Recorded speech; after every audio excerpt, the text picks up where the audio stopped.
Good morning, good evening, good afternoon, wherever you may be in the world. My name is Justin Van Fleet. I'm the president of Theirworld and the executive director of the Global Business Coalition for Education. I'm so pleased to welcome all of you to the 75th United Nations General Assembly and our conference, Unlock Big Change, Education, the Key to a Better Future. And this is our very first breakout session of the conference. And I'm so excited for all of the leaders and panelists joining us for this discussion. And I want to thank Dr. Tariq Al-Gurg of Dubai Cares for partnering with us to create this session, a RewirEd talk. Now, Dubai Cares and the UAE, they've been such leaders on education. And I'm personally thrilled that RewirEd has evolved beyond just an event to become this global platform to allow people to participate and shape discussions and conversations about the future of education. Now, some of you may have been in the plenary discussion earlier and watched the main stage events. You know, there's so many challenges out there. There's so much to do. And if we're really committed to ending this global education crisis, we need to focus on the solutions. And typically, people speak on the positions and the interests based on where they sit, who they represent. And this conversation is going to be different. I know Omar, our moderator, will explain. But we're going to have a conversation more focused on the purpose of education, the ambitions that we have, not the organizations we represent. So I'm so pleased that all of these leaders and innovators have joined us today for this conversation. And I'm going to turn it over to our moderator for the day, the co-founder and managing partner at Dukhan Media, Omar Tom. But before Omar takes over, I believe there's a short film that we're going to play that will help us focus this conversation and introduce us to the RewirEd talks.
All right. It feels like the official hello for this event. Good morning, good afternoon, and good evening, wherever you're tuning in from. Welcome to the first official kickoff of the RewirEd Talks. My name is Omar Tom. I'm the co-founder and partner at Dukhan Media, as just mentioned, and I'll be moderating the session. Before we kick off, I wanted to take this opportunity to introduce you to RewirEd, especially for those that don't know what it is. RewirEd, that is a global platform that is set to rewire and reshape education for a prosperous and sustainable future, making inclusive and equitable education accessible to all. It was launched as a collaboration between Dubai Cares and Expo 2020 Dubai in close coordination with the UAE's Ministry of Foreign Affairs and International Cooperation. It is designed to ensure that education and learning are at the center of human development and investment, as well as ambitiously seek to unlock new solutions and innovation for the future of education. Under the umbrella of RewirEd, there are several key initiatives that are going to be launched over the next few months. First up, which we're kicking off with, is RewirEd Talks, such as this session today. RewirEd Talks will facilitate platform of conversations on how education and learning needs to be reshaped in order to address the challenges of today and tomorrow. People of all ages, all backgrounds from all over the world will have the opportunity to host bold and thought-provoking conversations on education. Our dear viewers, please do submit your questions to our participants and we'll do our best to get to them towards the end of the session if time do permit. To the panelists, just a quick note, you're obviously welcome to answer or pass on any of the questions as you see fit. And to kick off, before we kick off, actually, just as a note, feel free to kick back, relax, chill. This is an easy session. It's meant to feel light and enjoyable for everybody. When I introduce you, can you please reintroduce yourselves with your informal titles? To kick off, Ms. Stefania Giannini, the Assistant Director General for Education, Unesco, a UN agency that seeks to build peace through international cooperation in education, science, and culture. Hello, Omar. Good afternoon, good evening, morning, wherever you are, all dear friends. And thank you to Dubai Cares and Theirworld for inviting me in this initiative. Well, I'm a classical philologist and a linguist. I fall in love with ancient languages and culture in the last century, from the beginning of my academic career. And my passion for classical philology and ancient languages is as strong as my passion today for imagining education in this century, and I'm shooting for the stars in order to contribute to a better, I hope, a bit to a better society. Over. Thank you. All right, we've got Ms. Alice Albright, CEO of Global Partnerships for Education, a multilateral partnership that aims to strengthen education systems in developing countries. Thank you, OT, and again, nice to see everybody. So my informal title is, first and foremost, proud mom of 2 boys, and then also a development innovator. And when I think back on the times in my career where I felt most as if I'm helping out is when I've been able to look at development challenges and tried to make some real progress. I did that when I was involved at Gavi about getting financing out to help vaccines get out there faster. I did it when I was part of the Obama administration, working on trade finance. And of course, we've been doing it with many of you as partners at GPE to really try and zero in on some of the most pressing challenges ahead of us on education. And of course, COVID right now presents us with one of the most pressing challenges that we have. And if we get a chance, I can tell you a bit more about that. So thanks for including me. Thank you.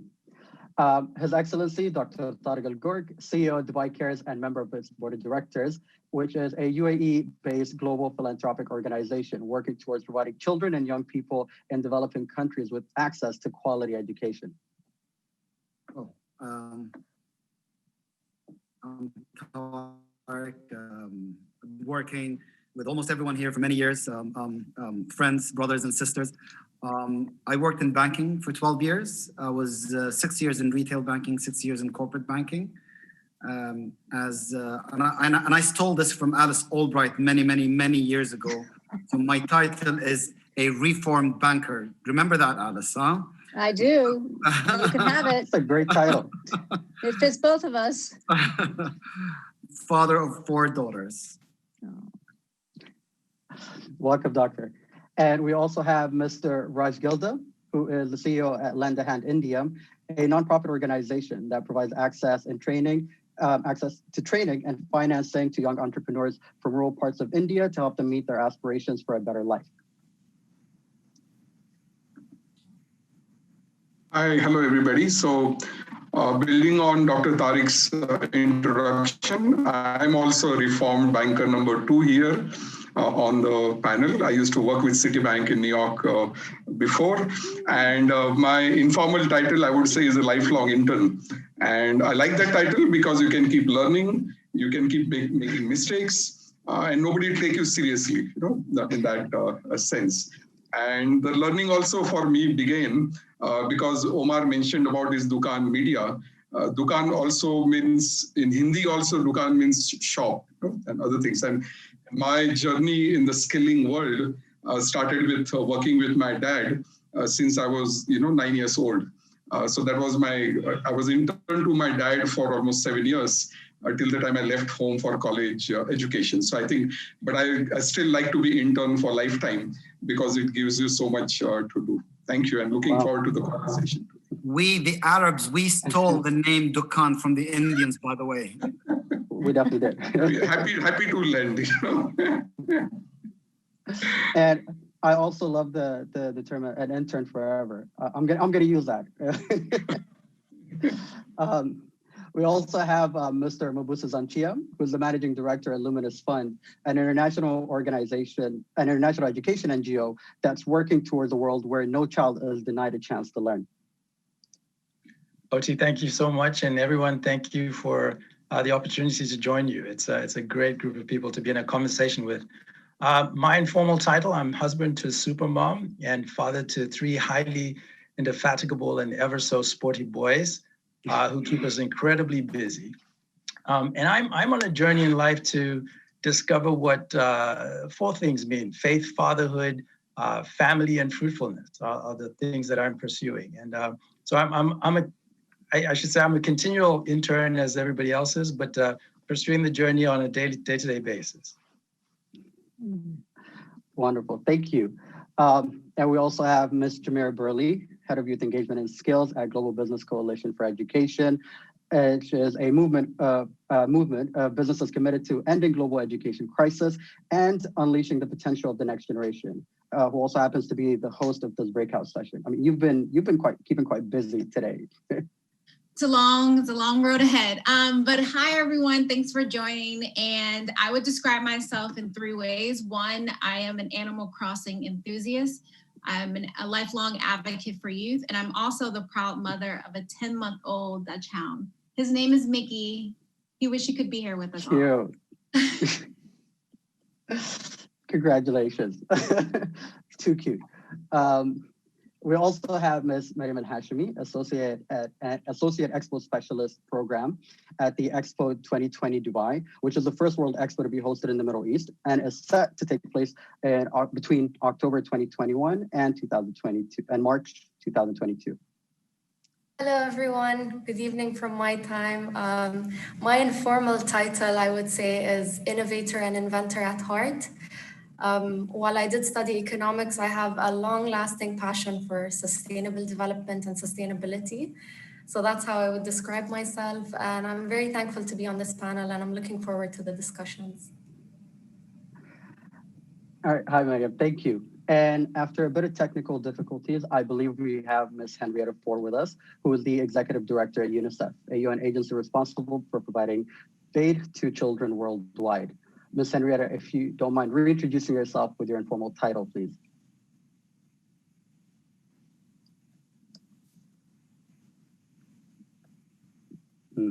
It seems like we still are. She might be on mute, actually. Yeah, I think she's muted and the screen is off. So I'm going to give her a few seconds and then we'll proceed otherwise.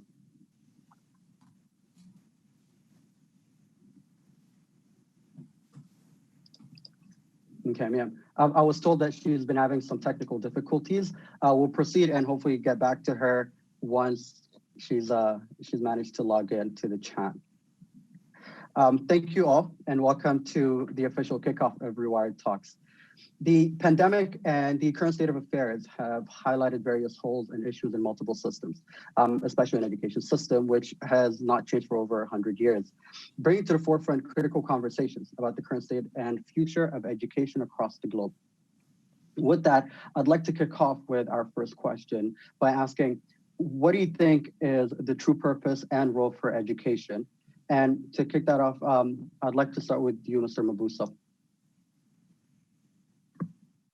Ochi, thank you. I would say at its core, to me, education is the pursuit of a relationship. It's about a learner striving to cultivate meaningful relationships with his environment, his or her environment, community, family, humanity, and creator. I think at the society level, our ideal behind developing education systems and establishments is really to provide supporting infrastructure, the infrastructure needed to allow learners, individuals, and communities to weave a rich tapestry of relationships, the type of relationships I think that inspire discovery and problem solving and lifelong learning. At its essence, to me, education is really about a baby learning to crawl across a floor with the singular purpose of getting to know and to find a way towards his or her mother and the people, the community, the world that he or she loves. That's really interesting. I love the baby analogy and this idea that society has such an important role and the community around us has such a necessary role to play in that development. Same question to you, Jamira. Well, I have to say it's hard to follow that. That was a very beautiful description.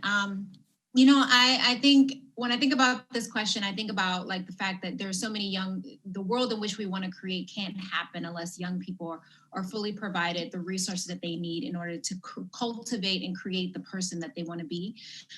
Young people have always been at the forefront of change, but they can't do so without having the necessary knowledge, skills, and resources.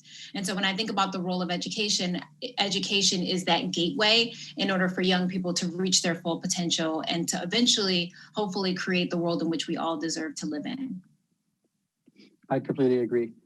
And the idea that we could it's cultivating, creating the person we want to be. Pretty much we're designing ourselves, which I completely agree with. All right, Dr. Tariq, what do you think? Look, I run Dubai Cares. You have to give me maybe 1.5 minutes extra to explain the role. I'll try.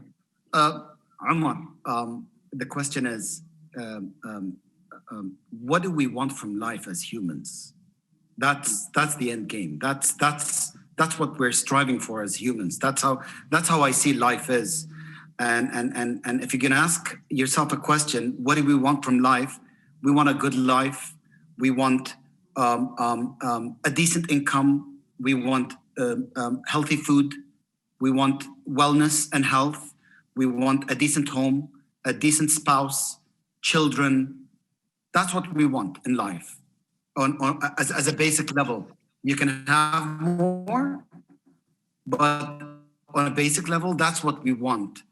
And you won't be able to achieve that kind of a decent life for all 7 billion people on this planet if you don't succeed into having the best education to everyone in the world. Not only access, but having even quality education. That's how I see the world. We want to turn children into resourceful, resilient, and responsible human beings and citizens, and also to become global citizens. We want them to be drivers of their own futures. I'll just give you one rough example. When I finished high school, I joined college, and I wanted to be an engineer because my father told me, engineering suits you, and I loved it all my life when I was a kid.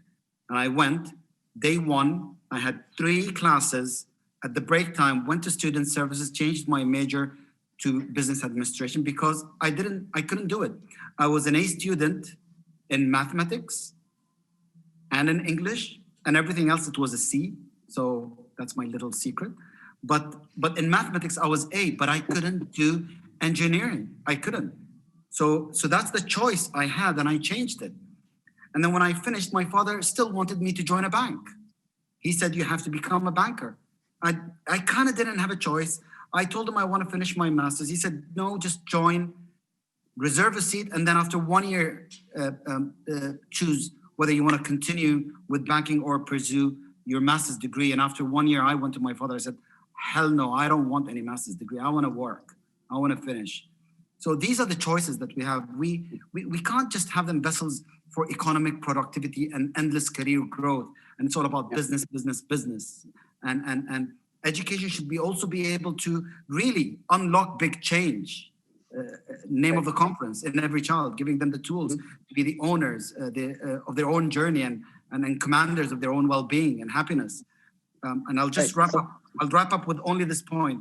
Children are humanity's future. And if we do not nurture and educate them to be in line and compatible with the fast changing era, then we have failed as humans. And to succeed, I believe the launch of RewirEd global platform, working closely with GPE, UNICEF, Unesco, and the UN Special Envoy for Global Education will play a big role into making this a success.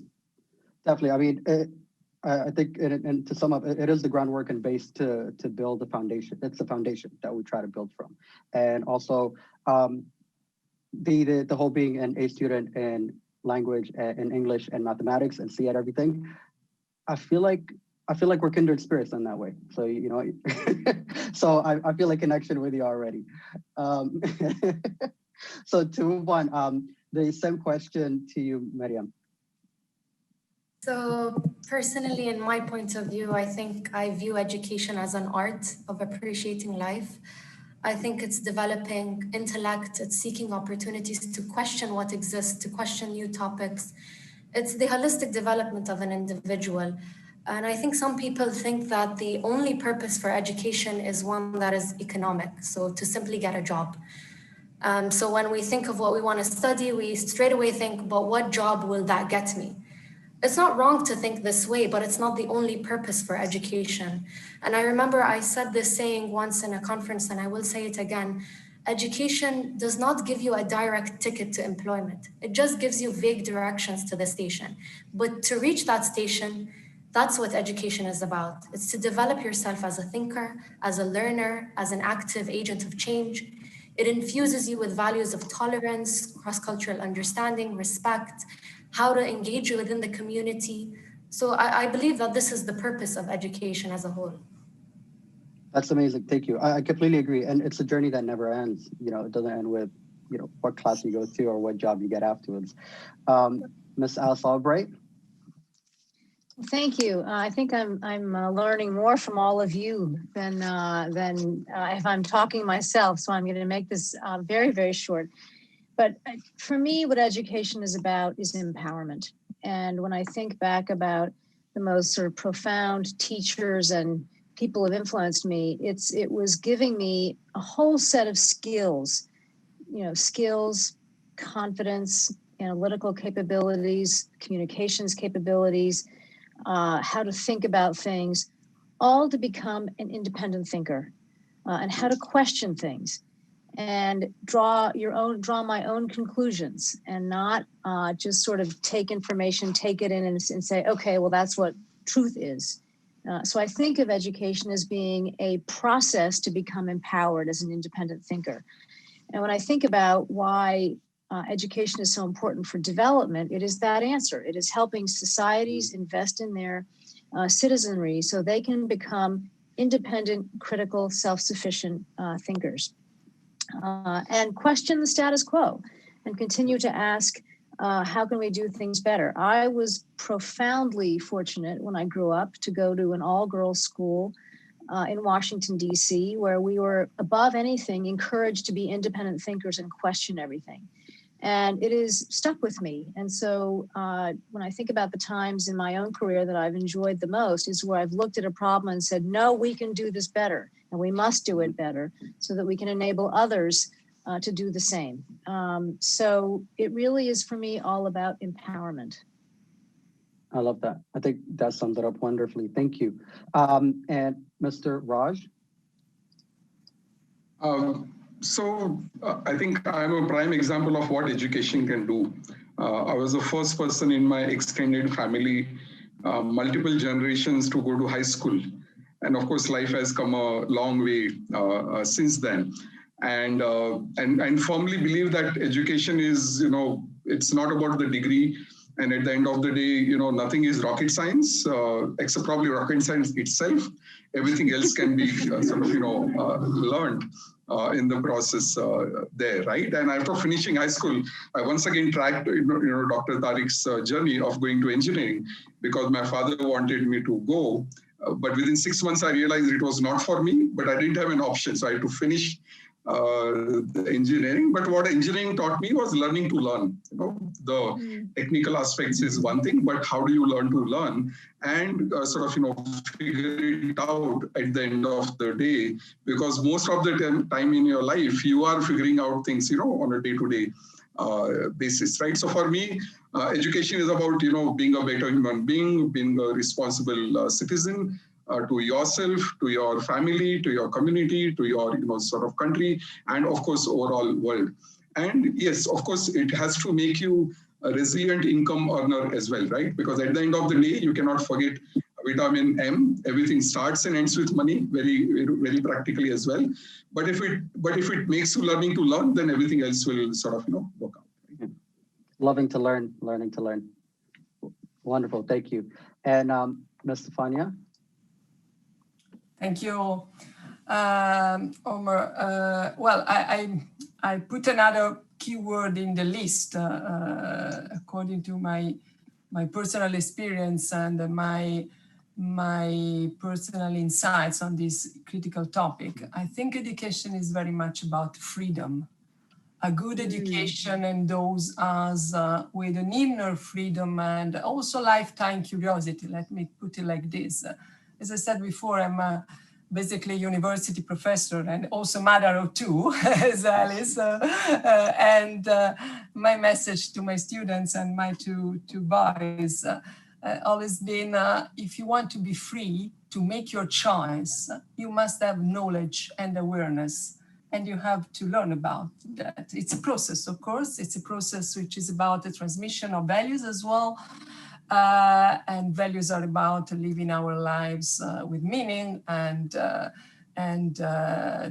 have the opportunity to make a positive difference. And this is true at individual level and at the society level. And this is very much what Alice said before, the role of education for development, the critical main infrastructure for development.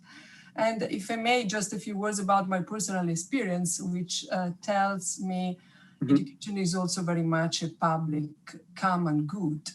I could learn a lot, not enough, unfortunately, not yet in my life, thanks to a very good public university system in my country, which is Italy. I come from a middle-class family, so I could reach the higher level of academic career and have a PhD in Italy, in Germany, and as well, thanks to that. So I think it's important to valorize, especially now, in this special unprecedented situation, the role of education, which can unlock an inner wealth we have. Everybody has something to bring out.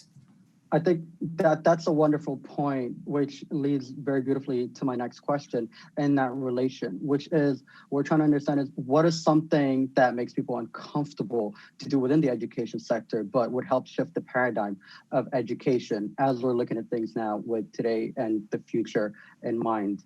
And I think since I believe Ms. Henrietta Four has joined us, I'm going to start with you with this question. If you don't mind introducing yourself with your informal title and answer the question. Thank you very much. So with my informal title, I'm a sailor and I believe in adventure. And so for me, education is an adventure. It lets you imagine, it lets you dream, it lets you to go somewhere else that you have been. So learning is also part of being awestruck, and that's what technology does. So I think we're going to have to pair with machines in a wholly different way. And I think as grown-ups who are often teachers, that we're going to have to figure out how to use artificial intelligence. And maybe it will be better than we are, particularly with reaching children with some disabilities, because they will be differently abled and it will be differently abled. So this pairing of human and machine, I think is going to be very uncomfortable for us and very liberating, to Stefania's point about freedom. Wow, I think that's a big one to take in, this blend. And I think, it is one of those things that people are always going to be, I think there's always discomfort about it with sci-fi and all that we've been seeing, and yet there's still hopes and excitement about it at the same time. Before going to the next speaker, if I may just ask, when you're done answering, if we could just mute the mics, because I feel like it seemed like there might have been a bit of audio feedback. I'd really appreciate that. Thank you. Mr. Mabuso, what are your thoughts on this? Well, to build upon Henrietta's comments, I think as we barrel that speed towards an increasingly digitized world, we need to remember that education is indeed about relationships. And so we need to understand how to both meet the demands of a high-tech world while not neglecting the high-touch needs of the human soul, right? So to secure the dignity and connectedness and sense of well-being and productivity that every child needs, I think we need to find a better balance than we have today between the transactional nature of education as it's currently delivered and the much needed relational foundation that we need to build a better world. Thank you. Yeah, I mean, securing dignity and soul, that's powerful. Jamira, what are your thoughts? I mean, well, I'm always down to make people uncomfortable. I think that what I would like to see, which is very similar to the point that Miss Henrietta Fore brought up, is the idea of exploration, right? I want classrooms to go beyond the four walls that we often place young people in and actually have them experience much of the world. I learned so much about culture and people and happiness the more I left the comfort of my 4-block radius of my neighborhood, but then even beyond that, when I left the United States to travel and work in collaboration with young people. So I do think there's something to be said about how can we take learning outside of the classroom in a way where young people can connect and grow beyond their own circumstances. That's what, it's so funny. My dad used to always say that traveling was his best school and was his educator. So he was a student of life, as he says. So I totally get that. Dr. Tariq, what are your thoughts?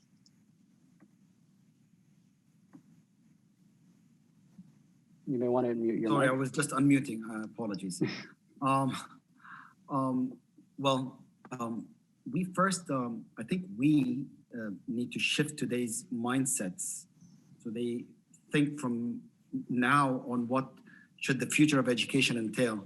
Of course, that won't happen if we, the education sector, stakeholders at large, whether those are leaders or technical people, the education sector, academia, teachers, don't shift our own mindsets. So shifting mindsets, but we have to shift our mindsets as well.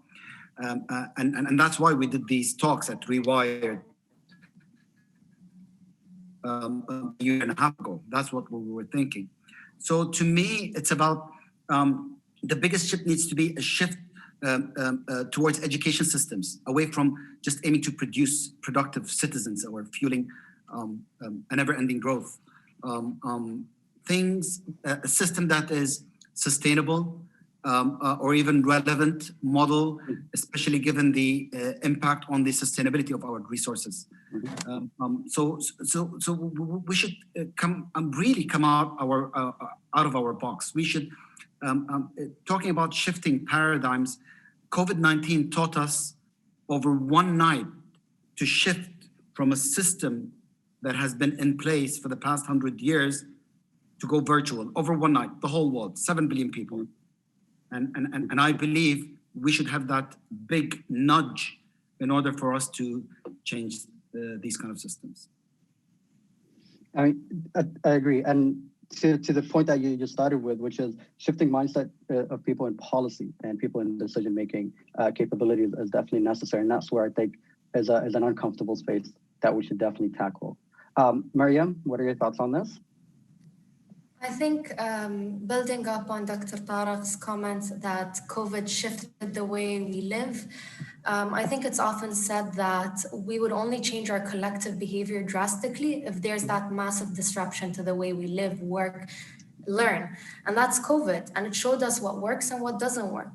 But what we need to shift, I believe, is the focus. We need to focus more on soft skills, on emotional intelligence and adaptability, on encouraging students to learn beyond their books, beyond their school walls, and ensuring that we rope in business leaders and experts from various fields, from environment to technology to trade, within curricula, so that there isn't a gap between what we're learning and what we're applying, and that there's a holistic model that encompasses various sectors into the education model. And that way we create an ecosystem of entrepreneurship and innovation and an ecosystem of diversity. So how do we ensure that our students are introduced to mixed nationalities, introduced to different backgrounds, different points of views? Because that way we understand that we are not only students of a certain country, but we are learners of the world. And that's what we need to learn. And maybe these shifts might make people uncomfortable because we're moving away from how we traditionally work, but that's what building forward better means. And COVID taught us that it's so important. Human agency is so important, and human intelligence. So this is how we should preserve it and sustain it for the long run. That was wonderful. Thank you so much for that. I think it's so interesting listening to everybody speak and the responses we're all having. It goes to show that we have all been students of some incredible people, some inspiring people. So that does lead me to my next question, which who has been the most inspiring teacher or somebody that taught you a lot at life, and why that person? I would love to start with you, Ms. Henrietta. So my choice is a man named Arnold Lejeune, and he was in my primary school, and he was my math and science teacher. And what he would do is he would look out the window and he would ask us a question like, how long do you think the shadow of that tree that's outside our window, how long will it get as the month progresses? And of course, we didn't know, but we could watch it every day going to school. And what it taught us was isosceles triangles. So we learned math, the height of the sun. We calculated how tall the tree would be. But it was asking a question that it then made you have to solve. So he was my favorite because of how he taught, and that he would inspire us to be curious and to find an answer. And I love that about him. That's wonderful. Thank you. I mean, being curious is such a great skill to develop and be inspired for. Dr. Tariq, who is your teacher? Look, I'm known to be the naughty boy in the crowd, so I'm not going to mention. I'm not going to mention a teacher here. Look, I don't want to say a teacher for a reason because, and I don't want to sound cliche, but my father, he's not a millionaire or a billionaire. My father is a poet, and today he's 92. He turned 92 back in April. During lockdown, we couldn't even celebrate his birthday. My father today is considered the biggest Arabic poet alive. And he did the biggest translation of Omar al-Khayyam poetry in the world. And he, in his book, he put 3 other different languages, which is English, French, besides his Arabic and Omar al-Khayyam's original version, so 4 languages. And it was a 12-year mission, although in his book he said 8 years, because I was with him into that. I learned a lot from my father, Amar. Who I am today is because of my father. And today, as I grow and I have 4 girls, and the way I'm bringing them up, my sisters are looking at me and go, exactly like my father. I'm tough on my daughters. I am tough. But it's just because I saw what my father did. But that's not to answer your question. Then my mother's not from the UAE. My mother's Kuwaiti. My father traveled to Kuwait one night. Next day, married her. 3rd day, brought her to Dubai, and she became an Emirati. So that's the old style of getting married. My mother never went to school. Never in her entire life. She didn't see how schooling is. And I remember, I swear to you, I remember sitting and her. Remember the dots when you put a W? Right. There were dots, and for you have to handwriting. follow the dots while you write. My mother was learning Arabic, how to write Arabic through the dots while she was teaching us. So she was teaching us and she was teaching herself. To me, that is my teacher. She made herself.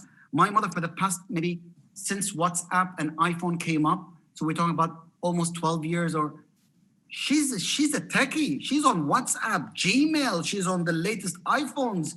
She knows how to operate these things. She learned herself.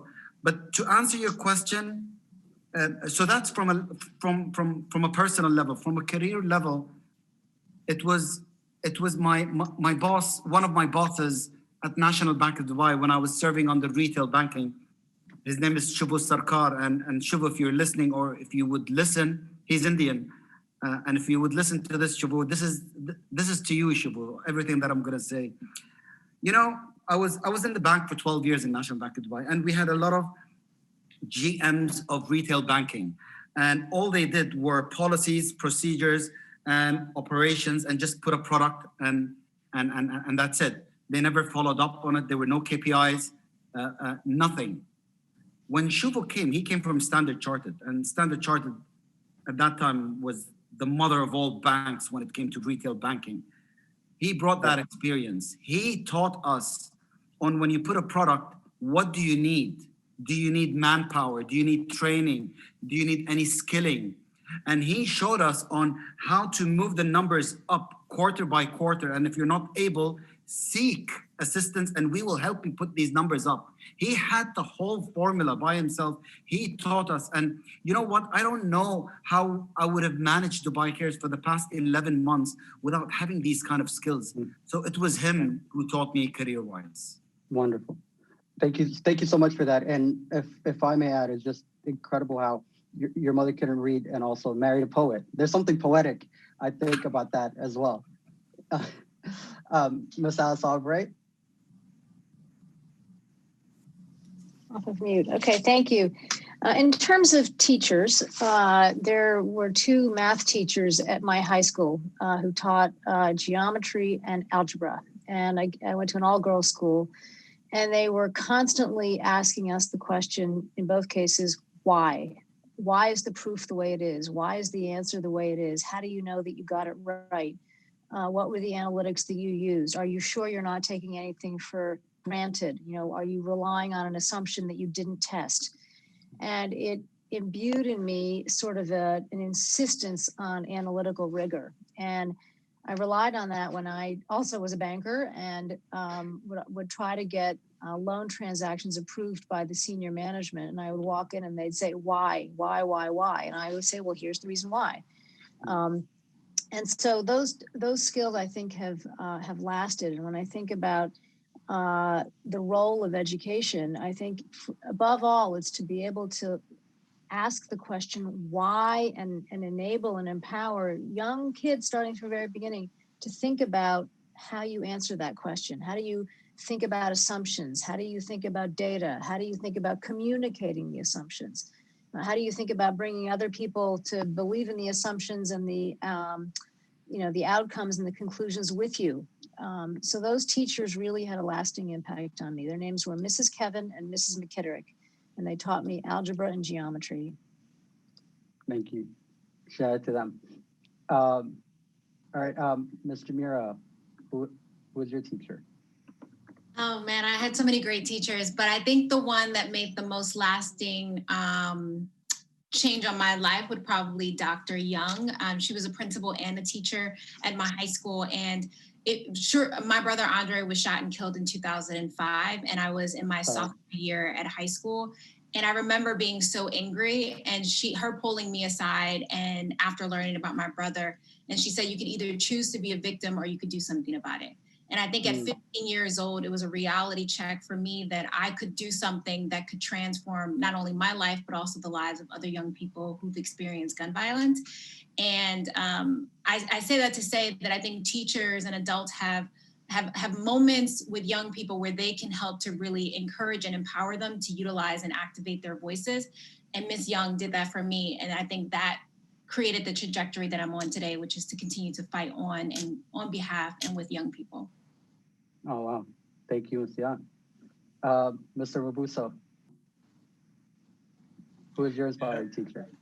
You know, OT, I think I'm going to have to side with naughty Tariq here and go with my parents. You know, my mother and father, OT, were part of that generation of Africans who led their countries to independence. And they would always tell us that whereas the responsibility of their generation was to pursue the self-determination of nations, it was the responsibility of our generation to advance the intellectual emancipation of individuals. You know, so in our household, Mom was the one who grounded us in the practical details of food and friendship and faith and fashion, of which I was a really poor student, the last one, fashion. But Dad would help us connect the narrative arc of our own lives to the broader collective march of mankind towards this sense of freedom. And so every morning in our household began with a bowl of cereal and a pop quiz where dad would take the newspapers and help us brush up on language and spelling and knowledge and awareness of the world and a sense of well-being.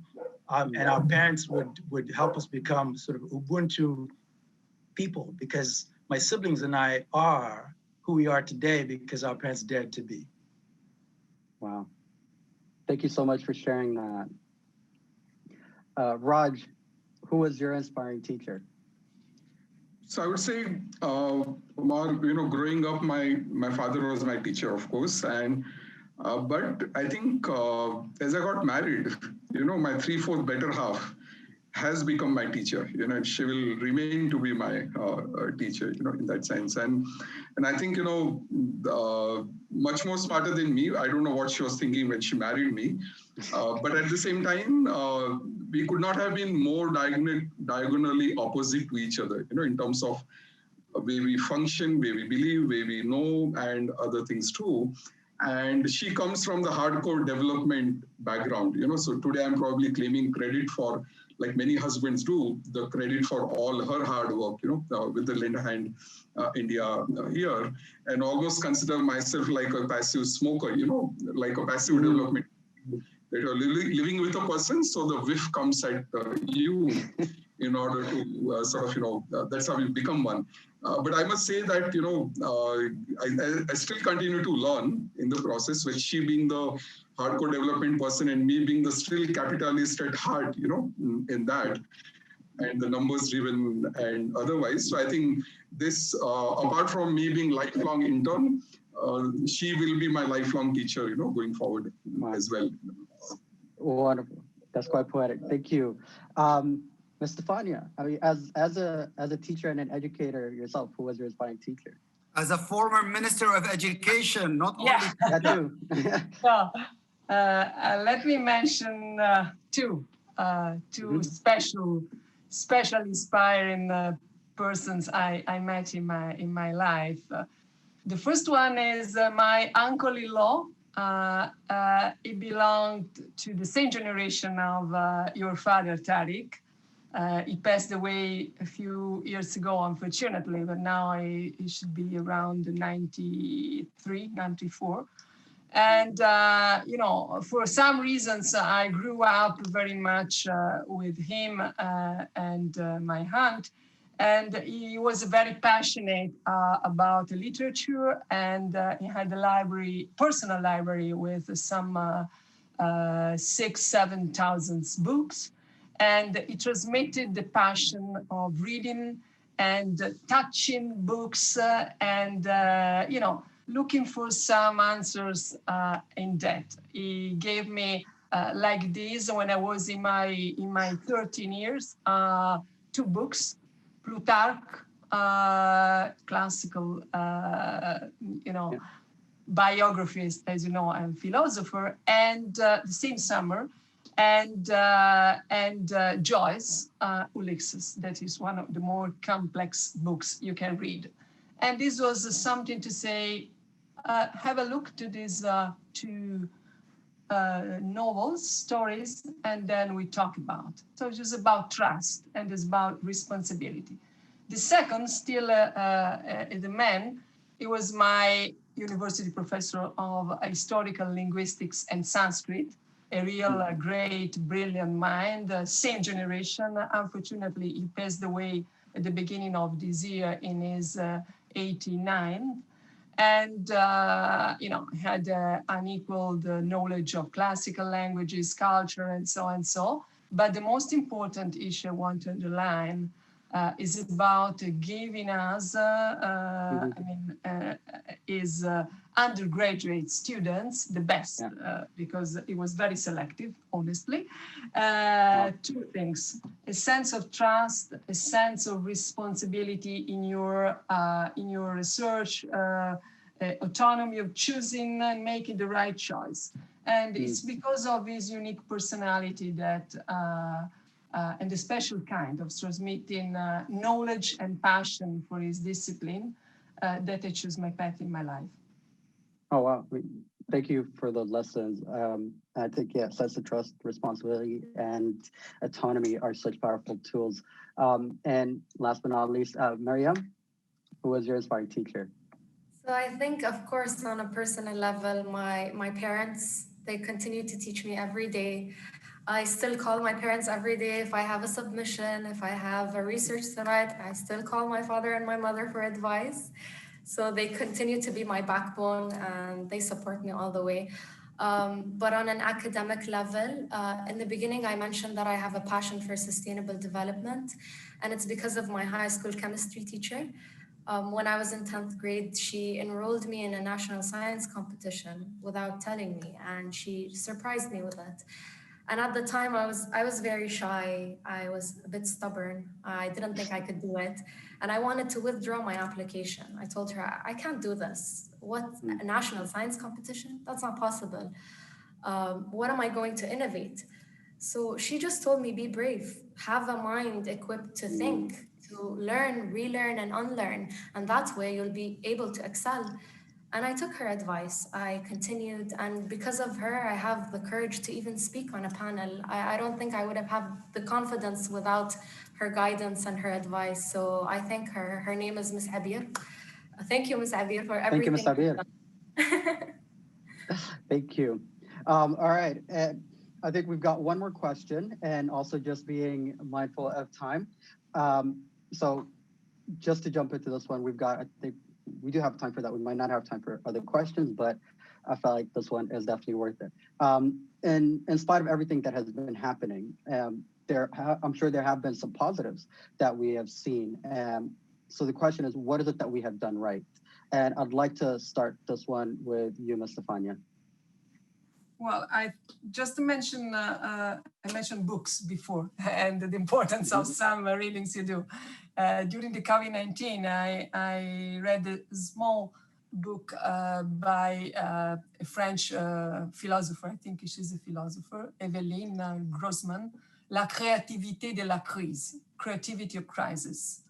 And I found here something which is very much related to this special time we were living and this new zeitgeist for education we have, which is about unlocking the system.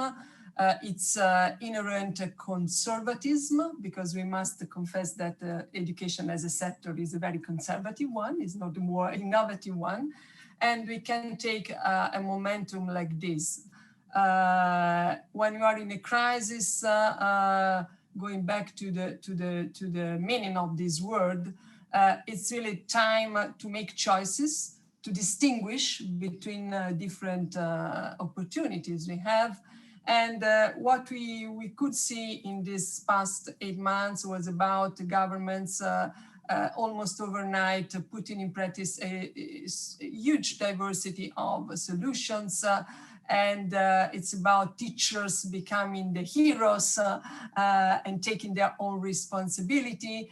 Parents, caregivers were usually out of the scene, taking their role in education. So, I mean, we have, and about us, let me say something about us. I mean, we also discover a new way of working together. And I think that everything is about a special time we are living. And I think that we have a new foundation for well-being, social cohesion, fulfillment of everything we are working about. So I think we have to build on this ethos of cooperation. And I'm sure that it's still a hard time, but we can come out fortified and go through this crisis better than before. Definitely. Thank you for that. Ms. Alice, what have we done right? Well, I really want to hand it to many of you on this phone call, in particular Henrietta and Stefania, because I think that one of the things the education sector has done right lately is come together as partners in this moment of significant crisis. And somebody on the phone, the call just a moment ago, talked about courage. this is a moment, given how the vulnerabilities that we've seen that happened like this, Tarek, you were absolutely right, where we have to be unbelievably courageous and realize that the world that we had up until COVID is not going to be easily recreated, and certainly not anytime soon. And in many ways, the approach that we've had to education in the past, after all this is over with, may no longer fit. And we have to courageously look at questions like technology, role of teachers, financing, which I know you all have heard me talk about quite a bit, prioritization, how to think about how health and education and nutrition and climate change, for example, all work together. So I think that there is new thinking emerging. There's new partnerships that are emerging. Another one that I forgot to talk about was the relationship with the private sector, connectivity. And so now is the moment to realize that we must do things differently. We must think about problems differently, because we are not just going to go back to where things were 50 years ago. It's just simply not going to happen. And I think that as leaders within the international community, we have an obligation in thinking about the children going forward to figure out how to make things fit for the future. And so I think one of the things that has been done right is bringing partners together to begin to think about that. And I would encourage you to continue to take on the leadership roles that you have in doing that. We'll certainly at GPE completely help and play our part in whatever way we can. But this is the time to be courageous, because we're not going backwards and we have to go forwards. Agreed. That's wonderful. Courage is so necessary at these times. And I think during crisis, there are some, if you will, some bright lights that we're seeing that are helping leading us into this future. Mr. Raj, what are your thoughts and what is on what it is that we've done right? Sure, I think, as being in the development sector, you're a born optimist. That it have to be one other, and I'll say that this crisis has brought out that there were teachers who got on to the top of their rooftop so that they can get a signal to conduct their online classes. There was a farmer, very poor farmer, who sort of sold the only asset he had, which was a cow, to buy a smartphone for his daughter, so that his daughter can get the online education as well. To me, these are sort of examples of what resilience can sort of mean. And what we have seen in last actually 10 years, especially in India, that the whole skill education, vocational education, finally becoming mainstreaming as part of the academic curriculum now, right, in the whole process. We spoke about internships and other things too. The national education policy just got announced in India, and the whole internship has become part of the curriculum now. So to building on what Jamira said earlier, or Mariam said, that the internship with small and micro enterprise and bringing actually those business owners back in the school as teachers, in that, even though they might be running a small shop and they may not even have a high school degree, but still they'll be eligible to come and teach in the school to teach practical skills. To me, that is something to be very, very sort of proud of. Even currently, more than 40% of our girls are interns are girls. More than 80% of the parents are now willing to have their girls becoming welder, electrician, the CNC machine operators and other things too. So I think the future is certainly bright, with that. Right? This reminded me of like the stories I used to hear from my parents when they used to tell us they used to study under candlelight, and they'd find a corner, few of them will come together, it's one candle, and they'll all study together, and that because they didn't have enough electricity. I mean, it's just those kind of moments, and the importance of all forms of education, I think, is definitely something to look forward to. To kind of just quickly recap, I guess, it's necessary for us to question the status quo in this journey of education. We never stop learning to learn and be passionate about learning. And education tells us stories on and empowers us to be free, empowers us to have strong values and work hard towards the common good. With that being said, taking a moment and looking at the current crisis of what the entire world has gone through has taught us a lot, and it showed us that we could actually come together and find solutions to change and challenge the current status quo and what we're seeing to improve for today, for tomorrow, and for all the students of the world, regardless of age. And as we said, doesn't matter where we're working, we never stop learning. This is all that we have for the session. I'd like to thank all the participants for their time and their enlightening answers. And thank you to everybody that tuned in and was part of this conversation. I apologize, we couldn't get to your answers due to the time. But good news is that we all do have opinions and that we want to share and questions that we want to ask. So I would like to urge you all to host your own RewirEd talks as well. And you can submit it to the RewirEd platform. You can host your own sessions, whether it's written on a document, you're having a phone call over coffee with your friends, or a Zoom session just like this one, and submit it to our website, www.rewired2021 in digits 2021.com. And you can follow us and communicate with us on our social media platforms at RewirEd 2021. My name is Omar. Once again, thank you, everybody.